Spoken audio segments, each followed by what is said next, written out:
Hello, I'm Janet Grant, and I'm the chair of Fair Districts Georgia, and want to welcome you to our last town hall of 2024. We are actually re-recording this from the actual town hall that took place last night. We had some technical difficulties, and yet we had so many requests for this recording. So we're making this available to you, and if you find this helpful, you can certainly let your friends know that this information is available on our website. So welcome again to our town hall. Um, we had a large group last night that registered for our town hall. We had folks that were joining us from all over Georgia, as well as even a couple of out-of-state folks. So again, we hope that this information is helpful to you, and please let your friends know about it. With that, we are going to move into the program.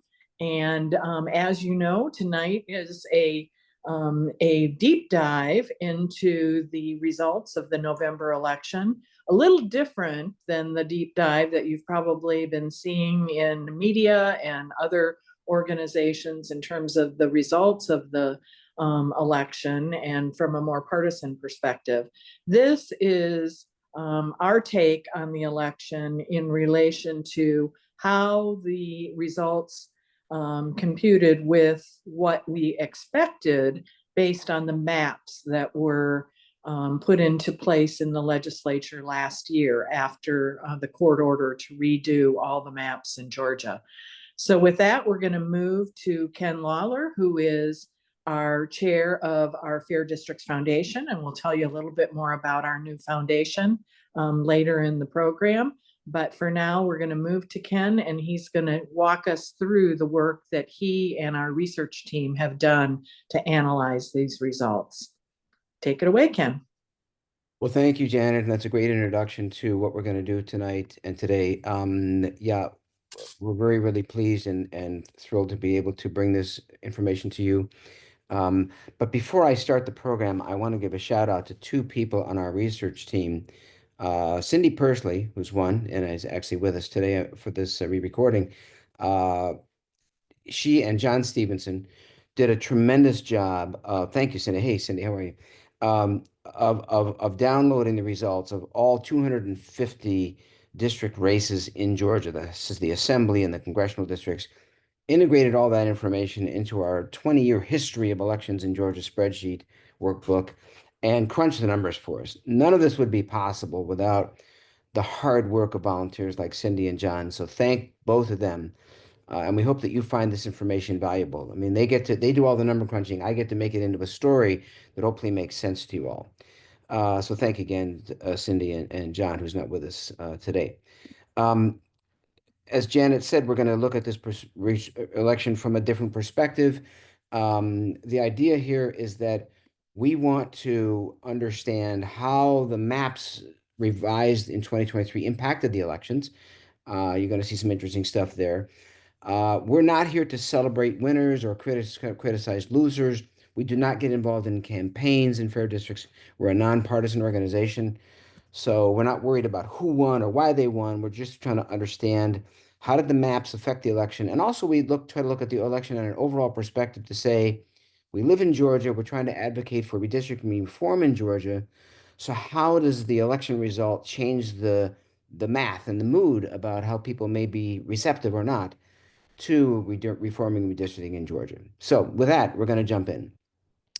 First thing I want to talk about is the overall turnout in the election from a nationwide perspective in Georgia. Turns out that nationwide turnout, this is all presidential voting here, was down about 2% or 3 million votes from 2020. Kind of a surprise at the national level. But Georgia we had a healthy increase in turnout. And in fact, our turnout increased 5%, which was the second highest growth rate across the country, only being beaten by Nevada. So we think it's a pretty healthy result for Georgia's election activity. And again, and by the way, all the stats I'm showing you, you'll see in the chat. If you saw last night, all these stuff comes from Cook Political Report and some other places. The State that was down the most was California, maybe surprisingly, maybe not surprisingly. Almost over 9% turnout decrease in California, which is a lot of votes. That doesn't account for all 3 million of the missing votes, if you will. But it's a pretty interesting result. And one way we could think about this is that in California, people pretty much can predict the result of the presidential election in a blue state like California. So it's almost like the Electoral College performs a kind of gerrymandering of the states where you don't really have to vote in California as much as other states because you're not a swing state, right? So that's an interesting result. But again, we'll just celebrate Georgia's record turnout and it's a 5% growth, which is very, very healthy. Um, you've seen, I'm sure, many reports on this election about how the country shifted to the right. And we're going to look at the shift not only for the country as a whole, but Georgia. And again, we're not celebrating or not celebrating who won or who didn't win. We're really just trying to look at the results from a numerical perspective. If you look at the 2024 column on the table, you can see that the win was a fairly narrow win for the popular vote, right? It was 49.81% for Donald Trump and 48.33% for Kamala Harris. The winning margin here is only 1.5%. That's not a huge landslide kind of margin in the popular vote. Of course, the Electoral College, changes that dynamic. But from a popular vote perspective, it's a pretty narrow win. But it's a big shift in the margin. It was 4.5% win margin in 2020, only now 1.5%. So the overall nationwide shift was about 6 percentage points towards the winning side in this election. Now, if we look at Georgia, however, you'll see kind of an interesting story, right? So Georgia, again, if you look at the map, there's a lot of shifts to the right. There's also a lot of shifts to the left. And curiously enough, they're not all in Metro Atlanta. Some of the shifts that go to the left are in outlying counties in North Georgia and down in South Central Georgia, right? And so the shift is kind of an interesting shift. The winning margin in Georgia here for the presidential race was only 2.2%, coming off of a 0.2% winning margin in 2020. So again, a pretty narrow win in Georgia. 2.2% is a very close election still. And the shift in Georgia was only 2.4%, right? You can also see that a couple of the big metro counties in Georgia, the ones with the red circles near the Atlanta area, one of those is Fulton and the other one's DeKalb, a slight shift to the right, even though they're blue counties. To me, what this says is that Georgia is still a swing state. It's one of the pieces of evidence we look at to say, where are we in this journey? And the fact that the margin is still only about 2 points means, although there were a lot of shifts and there were different percentage point shifts, this is still a narrow win, a narrow election in Georgia. And if you look at Georgia, how it swung compared to other states, this is really interesting. This stuff we get from the Washington Post. The graph on the left, I'll try to explain it to you. The graph on the left shows a map between, on the horizontal axis, the margin in 2020. So you can see that Georgia was right on the dividing line because we were 0.2%. Georgia was right in the middle in 2020. And the vertical shift says how much it shifted to the right towards Trump at the top, and only one state shifted towards Biden at the bottom, excuse me, Kamala Harris at the bottom, which is Colorado. But Georgia shifted less than all but 6 states. So Georgia did not move that much compared to the rest of the states in the country. And you can see a lot of shifts in a lot of different states. But Georgia is still kind of in this middle range. And again, it's only a 2 point, again, 2.2% margin. But the shift in Georgia was a lot less dramatic than the 6 point shift across the country. Now, our view is that, yes, elections shift back and forth every single time. And if we've looked at Georgia over the last 20 years, you can see shifts in the election. But this shift to us is really a smaller shift that's part of a longer term pattern. And so if we look at from a presidential race perspective, this graphic shows 2012 election at the top and the current 2024 election at the bottom. The curve representing Georgia, you can see that back in 2012, we were pretty solidly on the Republican end of the voting there. 2016, it narrowed a little bit. By the time 2020 rolls around, we're dead on even. Again, in 2024, we've swung slightly back to the right, to the right side, right? So again, we believe that this shift to the right, although it was enough to swing the election, is part of a longer term pattern. Now, to us, the longer term pattern is that the longer term pattern is that Georgia has become a swing state. This graphic shows you just over the last couple presidential election cycles how Georgia and the Atlanta suburbs in particular have shifted. And there was a big shift in 2016, another shift in 2020, and now again a shift slightly back to the right in 2024.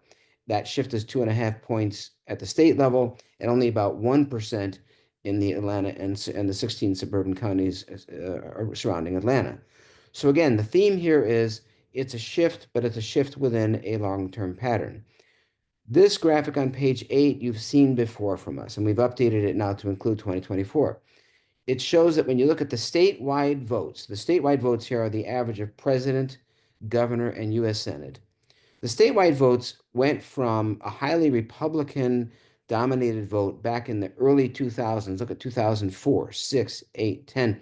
Those were pretty good margins, well above 55% for the Republicans running in those statewide races. But starting in 2018, we've arrived in what we call this swing state territory where the races at the statewide level have been very close and they've flip-flopped back and forth, right? 2018, we had a very close governor's race that was won by our current Governor Kemp. 2020, presidential and Senate races were won by Democrats. 2022, we split a race between two races, one governor, one Senate. And now here in 2024, you know the result from the presidential race, right?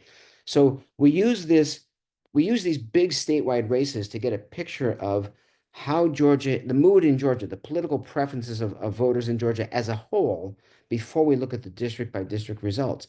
And you can see that even since 2022, this result in 2024, the curve goes down just slightly. So our thesis is, and we think all the data we've looked at in this election says, we are still a swing state when it comes to these statewide elections. And frankly, that affects the way we think about redistricting in Georgia, because we believe that, and you'll see this as we go through the presentation, that if the district maps were more closely resembling this swing state view, that there'd be a lot more competition for the elections in Georgia. And we're going to get into that in some detail. Okay. So again, message is we think Georgia is still a swing state, even though we have shifted back and forth across that 50% boundary. Now, some notable election results that we should talk about just briefly, right? The U.S. Senate was a difficult race for Democrats this time. Republicans flipped 4 seats. There were a number of vulnerable Democrats up for grabs. And of course, with the nationwide shift, that changes, right? The U.S. House, however, is interesting. The U.S. House, you need 218 seats to control the House. The Republicans have won 220, the Democrats 215. That gives the Republicans a majority plus 2 seats to spare, but that's actually two less than they won in 2022. It means the U.S. House is still a swing body, if you think about it, right? That's a pretty narrow majority, and there should be, hopefully, some cooperation between the parties to get any important things done, which is a healthy sign in terms of, having the House be a majoritarian organization. In Georgia, the Senate result in 2024 was identical to the 2022 result. We'll go into this in more detail. In the Georgia House, the result was that Democrats actually gained 2 seats from the result in 2022. Again, we will be showing you more details on those two bodies in just a moment. So again, we look at this and say, although people are talking about this big Republican mandate across the country, yes, there have been some changes, but in Georgia, we don't think the math has changed very much in terms of it being a swing state. Now, one other thing that happened that was very interesting in this election at a national level was what happened in Ohio, who was able to vote on a redistricting amendment. And excuse me, I've covered this slide already. Again, we think the math hasn't changed in Georgia, but the national mood has. But we'll say this, because Republicans in the Congress are not very friendly to some of the things we'd like to do with redistricting reform and voting rights, we don't think federal help is coming soon. What it means is that in Georgia, we have to work at the state level to get redistricting reform done. And that's been true since we started this journey, and that'll continue to be true. So our focus will be, although we will advocate for federal help, we don't think it's going to come very soon. We're counting on our own efforts in Georgia and the efforts of folks like you who are watching this replay and who attended with us last night to help us on this journey, but it needs to be focused on what we can do in the state of Georgia at the state and local levels. Now, back to that Ohio story. I'm going to introduce Janet to come back and talk about this one because she lived this in Ohio, and it's a very interesting story about an anti-gerrymandering deal in Ohio.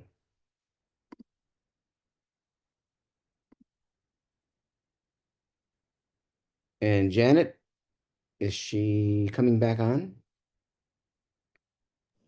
Sorry, I had unmuted myself and now I'm back on. So as Ken said, I lived in Ohio for 27 years and lived through some of the precursors to what happened this year on this gerrymandering amendment.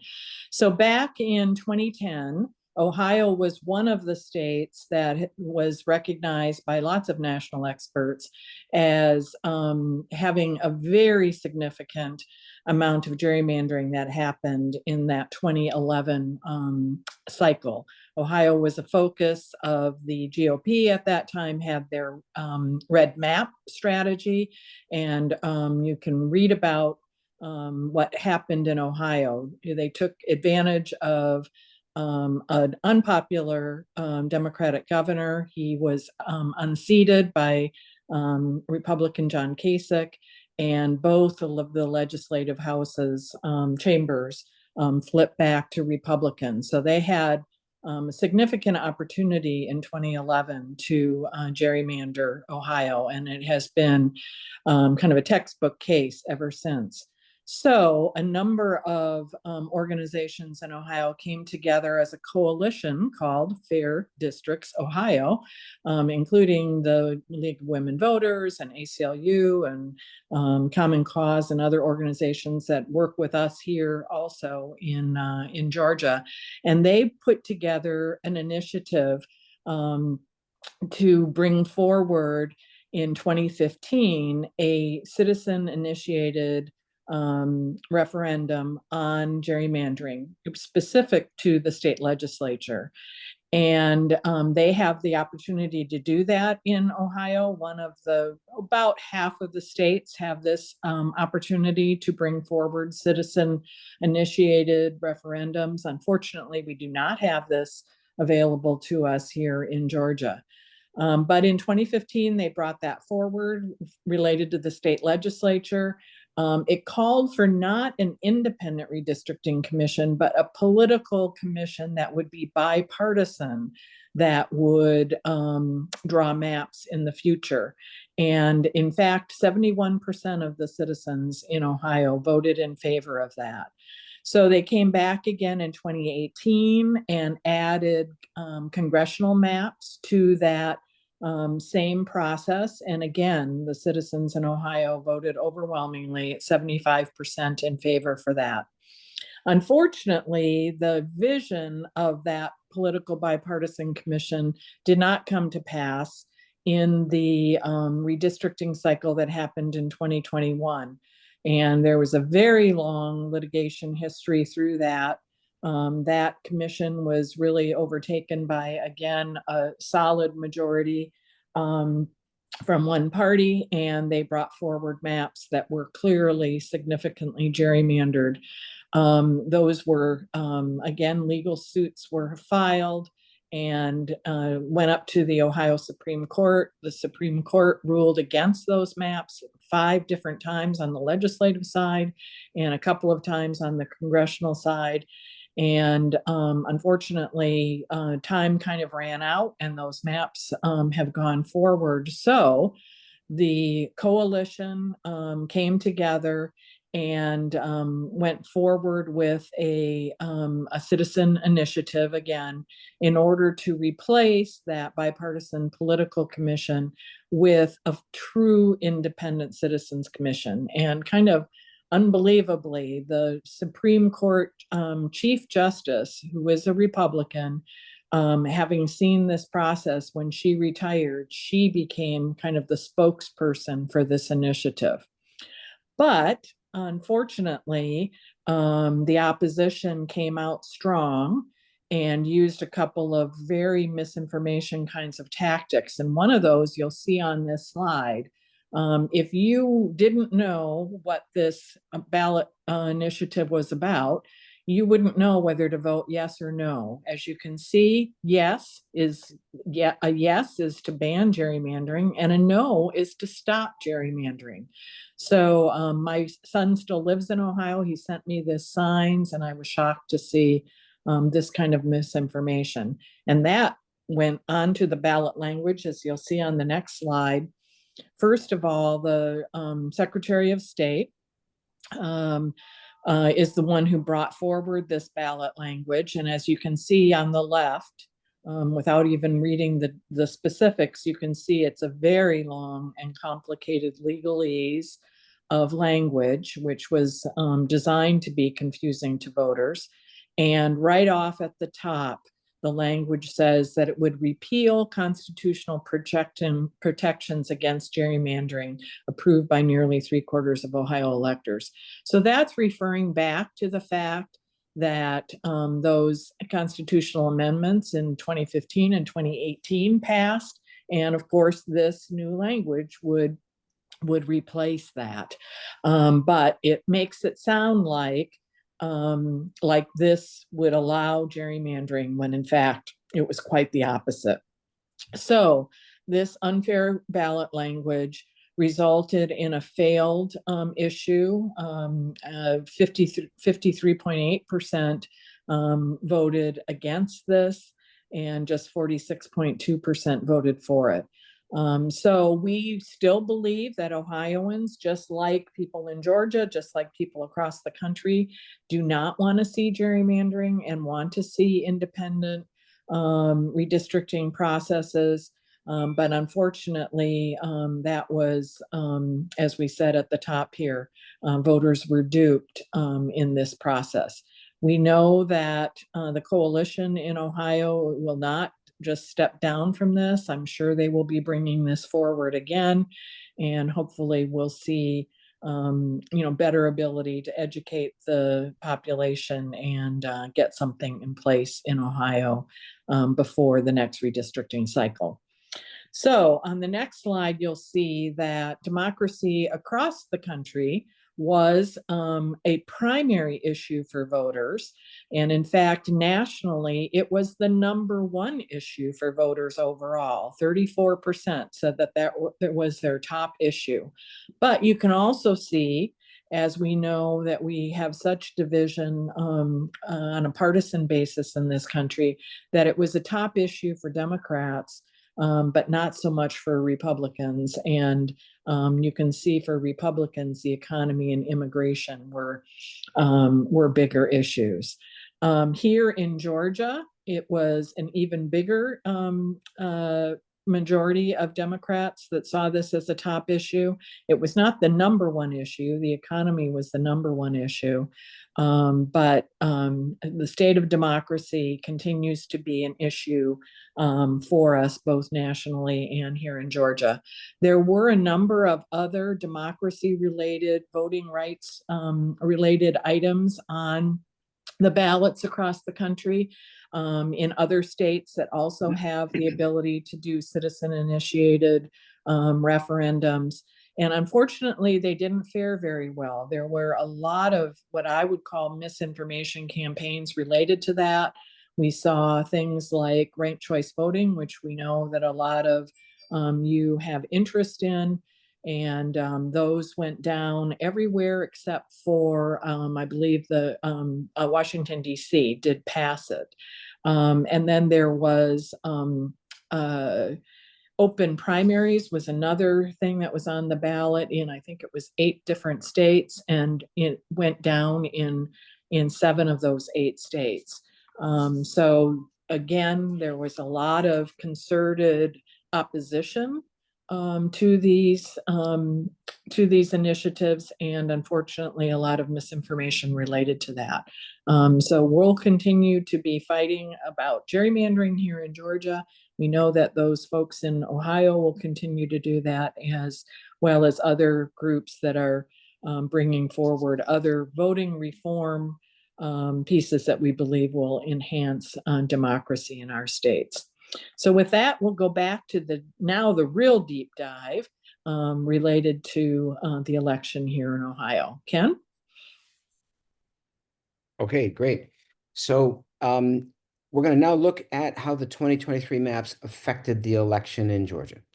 And we're going to look at three different characteristics. Number one is the altered districts. Remember that a lot of districts were changed as a result of the court-ordered maps in 2023. Um, if you want to see more about that, we did a town hall in January of 2024. I refer you to that town hall. It's on our website. You can see the replay of that, where we went through in great detail the changes that were made to the maps, why those changes were made, and our advocacy around those maps that talked about the changes to give additional opportunity for Black voters to elect candidates, but also some of the partisan takebacks, and we'll talk about those. So the details are going to be in that town hall. We're going to summarize what happened here and then talk about how did that flow through to the election. We also want to look at the competitive districts. We did a town hall back in September, just a month and a half ago, a couple of months ago, um, that talked about competition in Georgia and how we can have competitive elections and draw the maps more fairly. And then we'll talk about party control. So we're going to focus here on those characteristics as it relates to the election itself. So we're going to start by looking at the congressional races, but first, I just want to give a couple definitions here. Number one is what's a contested race? A contested race means there were at least two candidates on the ballot. And in this presentation, it means at least two candidates in the November general election. So we'll talk about contested races, and then we'll talk about of those contested races, which ones were competitive. And to us, a competitive race means a margin of victory of less than or equal to 7 points, meaning the vote totals for the winner are 53.5% or less, and the vote totals for the loser are 46.5% or more. That 7% figure, although a lot of people think about 10%, really what experts have said is that 7% is really kind of the cutoff for a truly competitive race in an election. So that's what we use as our definition of contested and competitive. So looking at the congressional races, the key thing we'll notice is that, first of all the incumbents who ran won. Georgia 3rd District did not have an incumbent. Somebody retired, stepped down, and so that was a net new person elected. But all the incumbents won. The two districts that were changed by the maps in 2023 were the 6th and the 7th. If you recall what happened there, Georgia's 6th District was a new district that was drawn under court order on the western side of Atlanta. It almost restored the old Georgia 6th District that we had prior to the gerrymandering of 2021. But the court ordered Black District was Georgia's 6th. And as you might imagine, as expected, when you draw a district that's heavily weighted towards minority voters, that tends to lean towards Democratic. And the column that says projected partisan lean, again, we look at that swing era, we look at the swing era voting in Georgia in that district, and we said, likely that's going to be a Democratic district by our projection. Sure enough, the election was won by the Democratic candidate, 74.7%, but it was not a competitive race. Now, what happened when they created the 6th district is the majority party in the legislature said, but we don't want to give up a seat to Democrats here. And so they basically blew up the 7th district. They took the 7th district, which was a two-thirds minority coalition district with Asians and Hispanics and Blacks and so on, and they basically flipped it into a primarily non-minority district. It was two-thirds minority, now it's two-thirds white. So they did it because they thought they could win a district that way. And it turns out they were correct, that district, we projected it at around a 61.8% using our partisan lean index across the swing era for that district. And in fact, it was won 64.9% by the Republican candidate in that district, right? And so what you see here is a very classic example of, politicians choosing their voters. They were ordered to create a district for Black voters. They did it, but they also then made other unnecessary changes. We call it a partisan takeback in the 7th district. So the congressional race is pretty much played out as the map was designed to do. The map was designed to produce a particular result, and that's exactly what happened. When you look at this over a period of time, you can see the pattern that's very disturbing to us that shows that this is an unfair tactic, right? The pink colored line on this chart is from that 20-year history where we talked about the partisan statewide vote lean, the statewide vote share, right? And again, it was coming down from 2010 until we got to 2018, and since 2018, it's been kind of rambling right around 50%, again, within a percentage point or so of 50%. If you look at the bar chart, then you can see what happened to the bar chart. In 2016, the congressional delegation was 10 Republican, 4 Democrat.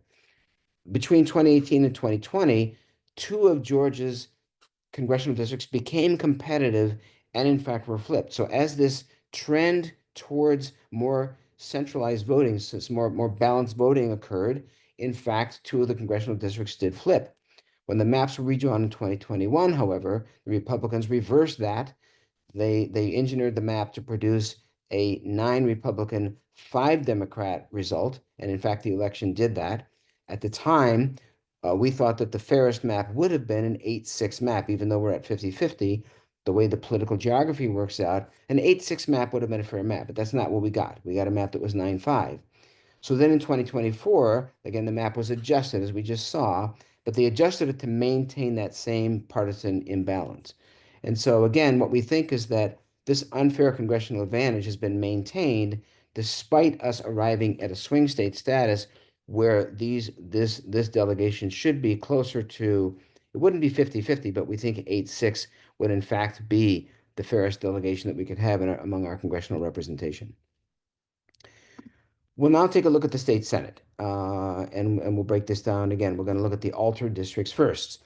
So in the state Senate, and again, refer back to our town halls from January and September to see the details here, but two court-ordered districts were created for Black voters to elect candidates of their choice, 17 and 28. Our prediction, based on the way those districts were constructed, was that they would be about 75% Democratic votes.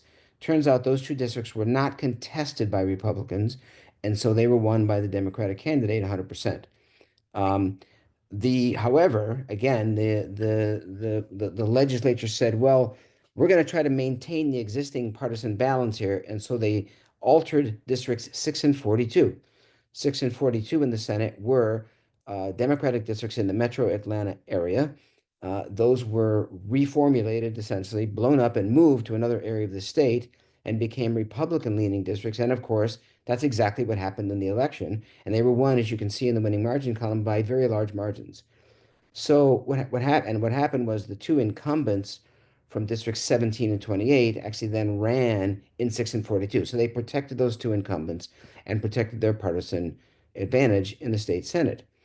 What I found really interesting was that Senator Cowsert basically admitted what they were doing here during the hearings in 2023.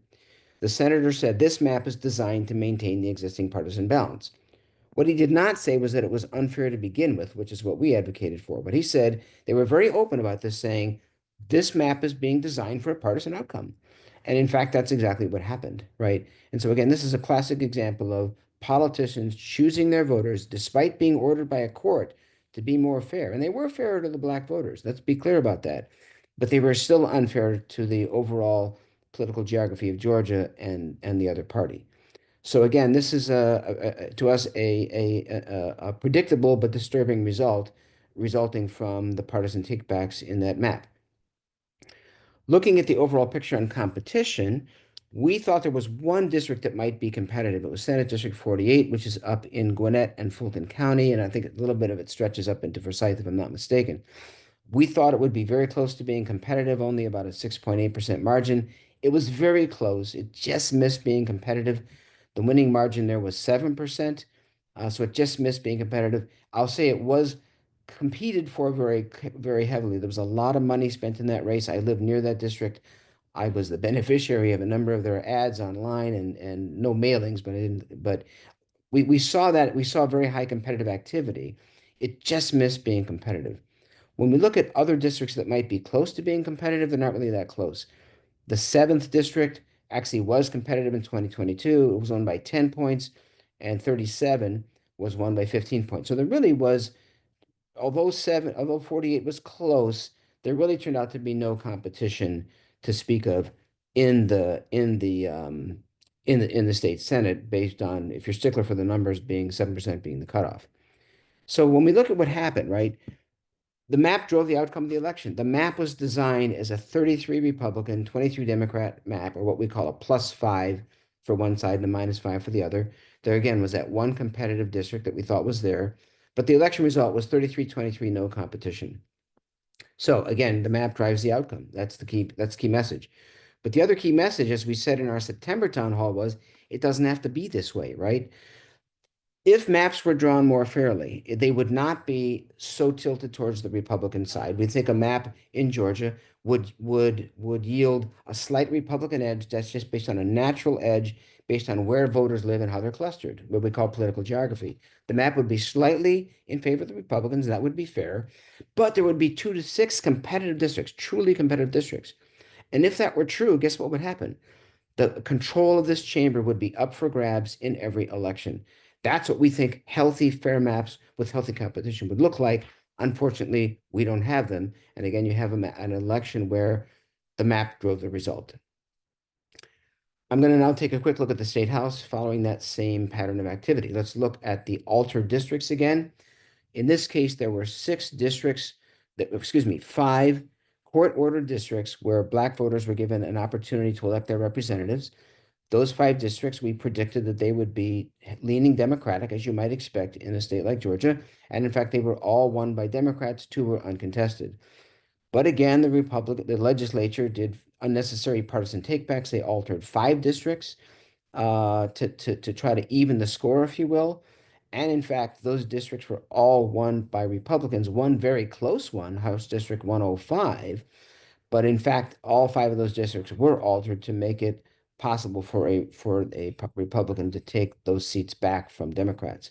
Now, I'll note that many of you probably are aware of many pairings that occurred. A result of all these changes, these districts were changed, but there were ripple effects to other districts, and those ripple effects resulted in pairings, surprise pairings of in 3 areas. There were 3 Democratic pairings where incumbent Democrats ended up in the same district, and one on the Republican side.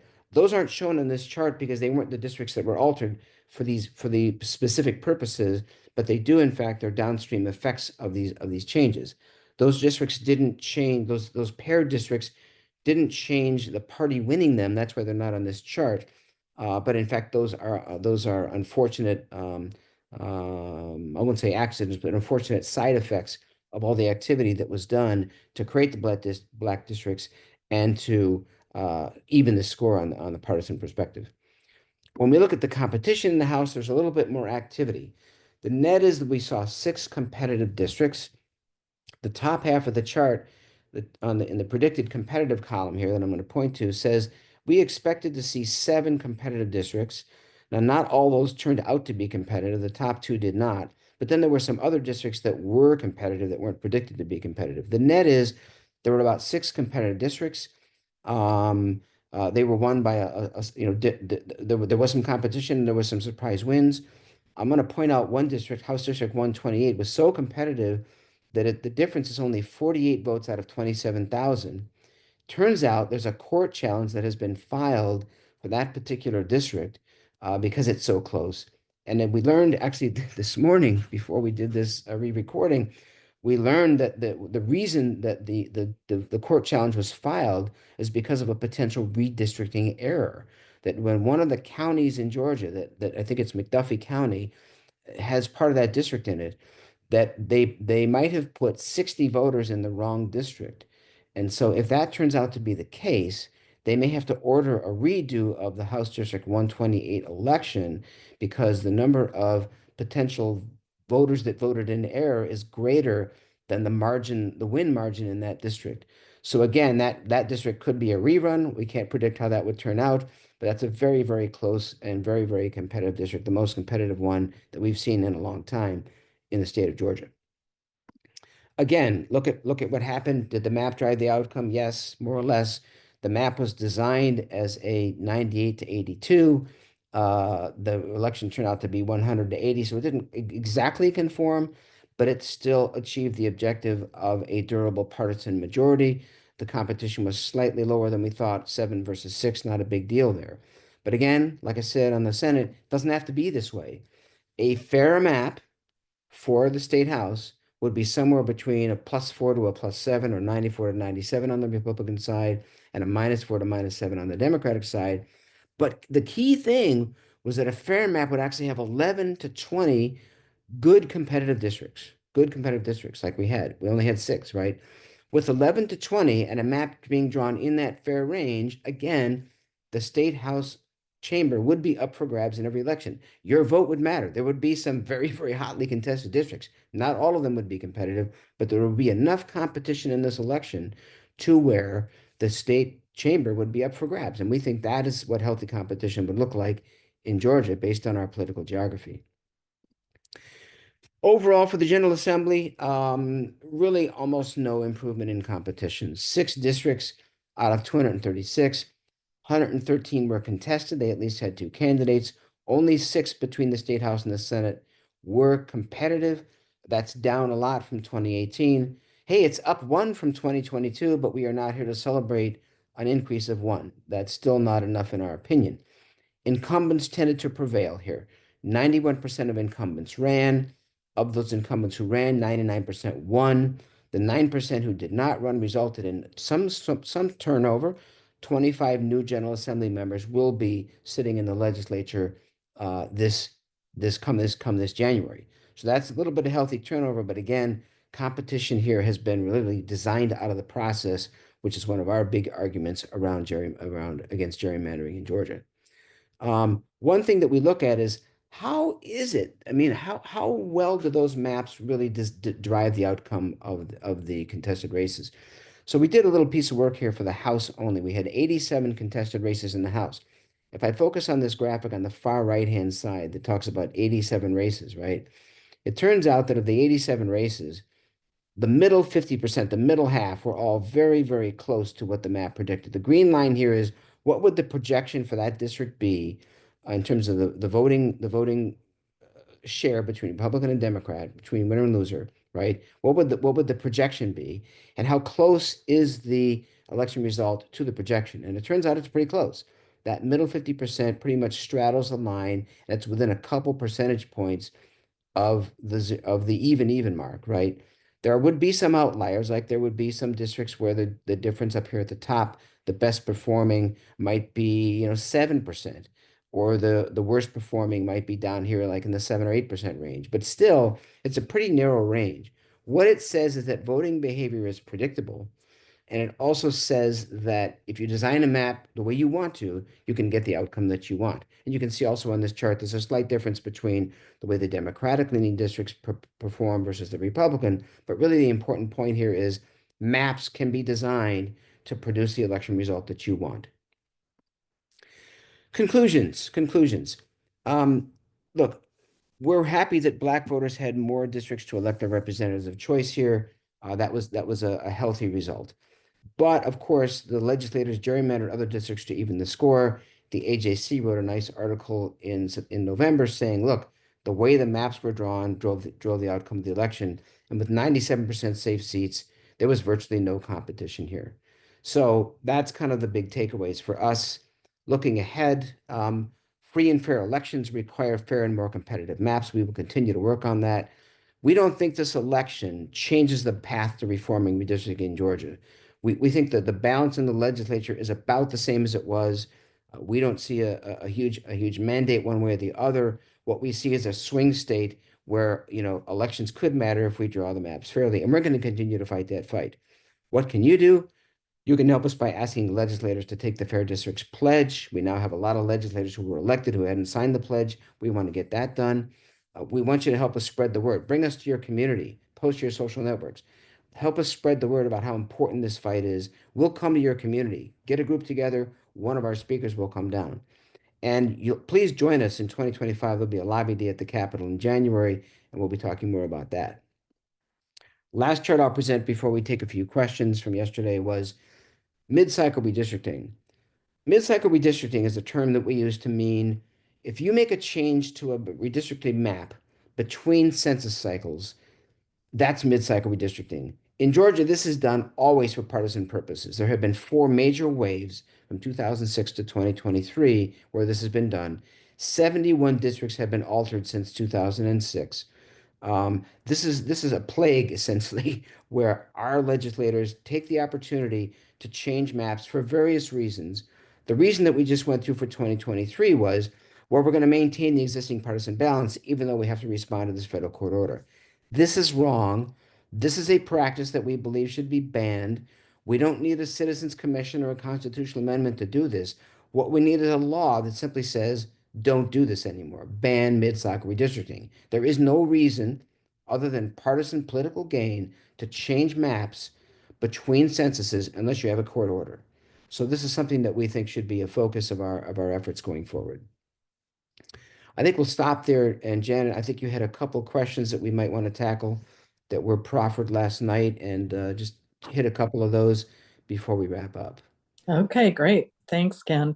Well, I think the first question that was asked last night was actually from me, and I thought it would be interesting to go back to that question, and that is that obviously there was a huge amount of effort and resources put into fighting the 2021 maps in court, and resulted in all of the maps being invalidated and the legislature having to go back to the drawing board in 2023.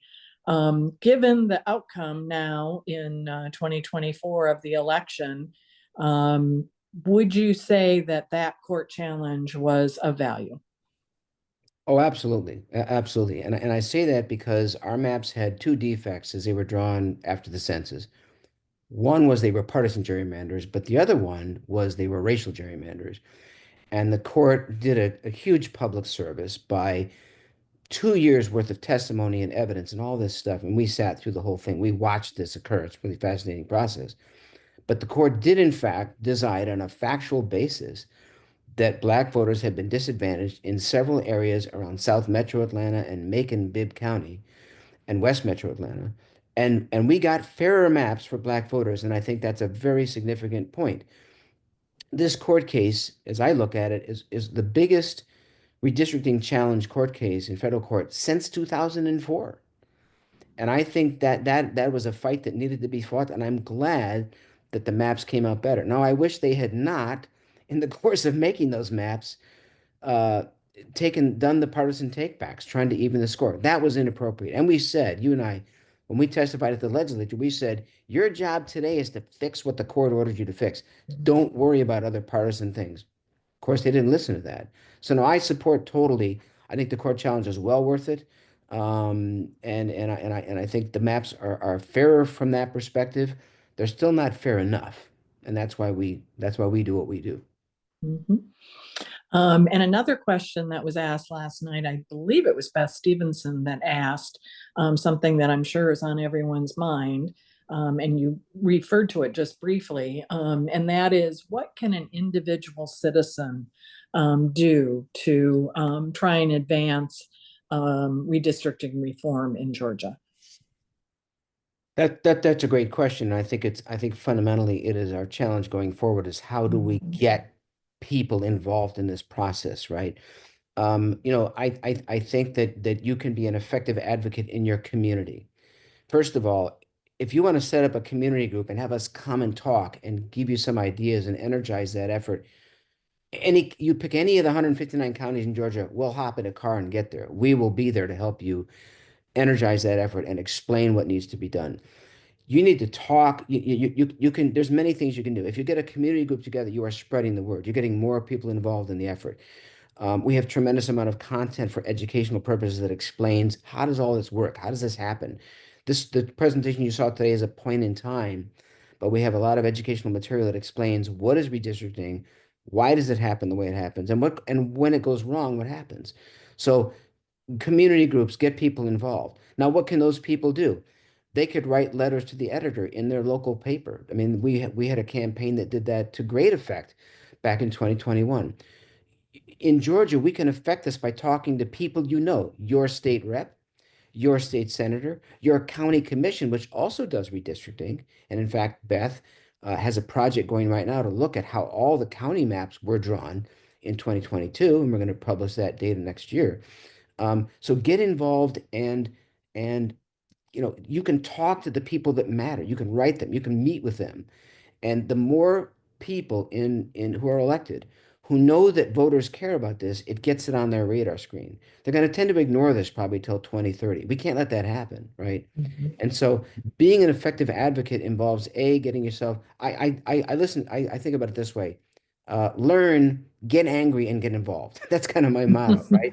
When the more you learn about this, the more motivated and angry you get, like I am when I see this stuff. And then you can figure out how to get involved. But again, community meetings, community events will help you. And that's all open to us. And writing letters and just advocating. It's a dogfight. It's a dogfight. But between our educational and research efforts, we're done making proof. We've got the proof here. Now it's a question of turning proof into action. Mhm. And Ken, we talked a little last night about our theory for change, and the idea of a tipping point. Can you maybe expand on that? Sure. That we look at that trend line of the state becoming more competitive at a statewide level. And we think that trend line bodes well for Georgia. It's becoming a more competitive state at the statewide level. We think at some point in the next several years that could cause the Republican trifecta of state house, state senate, governor to change, or at least it gets closer to being more in balance. Now, what happens is that when the legislature or the governor, when one of those things is about to change, then all of a sudden both parties get really interested in being fair. The party in power may say, hey, guess what? When it's 2031 and time to redraw maps, we might not be in power. We might not control the crayons, right? As I put it, right? And so when that tipping point comes, we think then both parties will be more interested in making a process that governs no matter who draws the maps, whether it's legislature, citizens commission, doesn't matter. We could pass rules and laws in Georgia to require the maps be fairer and more competitive, right?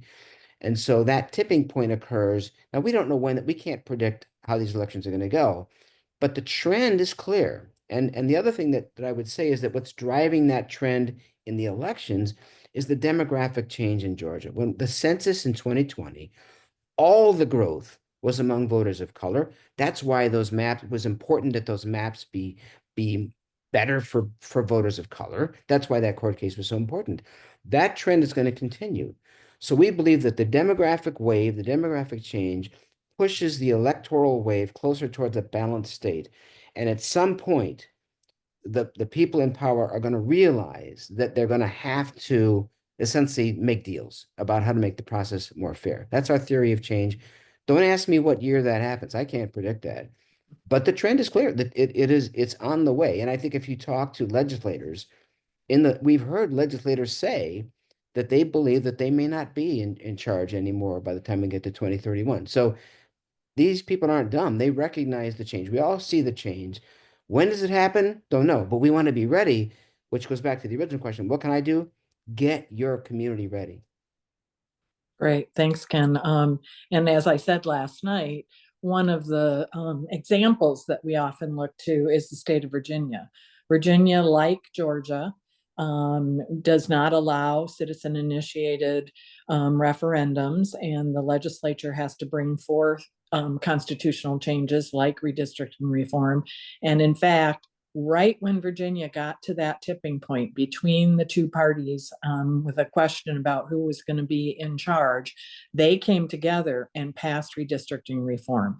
And Virginia ended up with grade A maps, graded by Princeton, coming out of the last redistricting cycle.